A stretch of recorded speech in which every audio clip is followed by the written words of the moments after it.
WWF Superstars released in 1991 for the original Game Boy.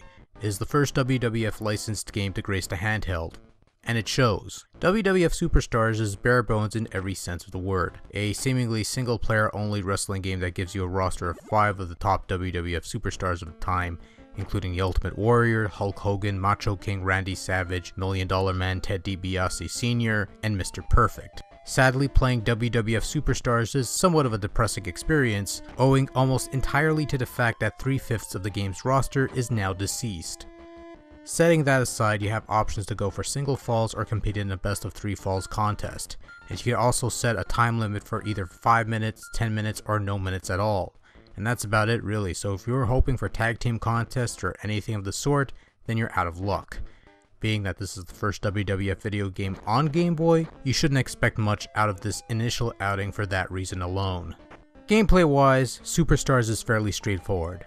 Pretty much like any other wrestling game, the main goal is to beat your opponent to a pulp so that you could score the pinfall victory. Alternatively, you could toss your opponent out of the ring and beat him so that he loses via countout. But in any case, it all boils down to punching your opponent, body slamming your opponent, and performing a couple other wrestling moves in there for good measure. You could go for high flying moves off the turnbuckle, and if you press select while in possession of a star underneath your meter, you can toss your opponent out of the ring, and I mean really toss him out of the ring. Whee! Control comprises 2 buttons, obviously. A strike button and a grapple button, used mainly for body slamming your opponent to the ground. You can roll about to evade ground attacks, as you can grab onto a rising opponent to pull off special moves like suplexes and pile drivers. Well, there's some wrestling moves in here at least. The combat's a bit flaky, but it's not totally worthless. Most of the time at least. There are a couple minor quibbles with Superstars. For one, it's a struggle to get up from a knockdown move. Most of the time, a grounded wrestler will end up just rolling about unless they really get beaten down. While rolling is a nice evasive maneuver you can use to evade elbows, sometimes you just want to recover rather than roll all over the place. On the bright side though, we now know the inspiration for Hulk Hogan vs. Warrior 2 at Halloween Havoc 1998. Kids, ask your parents, and then bang your heads against the wall to erase all memory of that tripe. The other thing is, control is not quite the greatest. It works well enough for the most part, but when it comes to attempt to cover my opponent for the pinfall, it takes a while to register, and this isn't a matter of having beaten him enough times. Your opponent's meter will practically be empty, and you still can't go for the cover for some reason. Pretty frustrating that during all the time wasted trying to figure out how to pin the guy, he's slowly recovering health, and let's just get this done all over again. Eventually the pin will work, but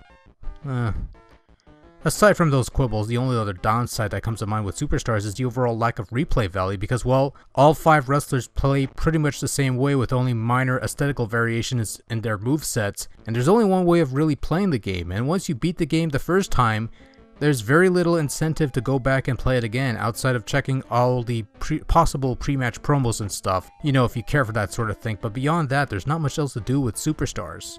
Visually speaking, WWF Superstars actually looks pretty good for the most part. The 5 wrestlers are instantly recognizable and detailed enough that you can actually tell who's who, which is good since there's no color to fall back on and you can't just give them different colored tights as a result. So you can make out Hulk Hogan with his bandana to cover up his bald spot, Mr. Perfect with his singlet, $1 Million Man with his beard, Ultimate Warrior with his face paint, and Macho King with his, well, Macho King.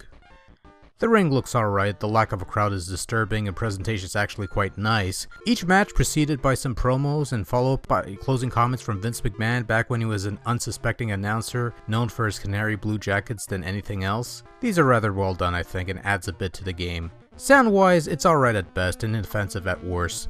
There's a couple tunes that seem to have been ripped from the NES effort WrestleMania Challenge, primarily the main theme that plays during matches as well as a couple wrestler themes. Speaking of wrestler themes, they sound alright and close to the actual themes.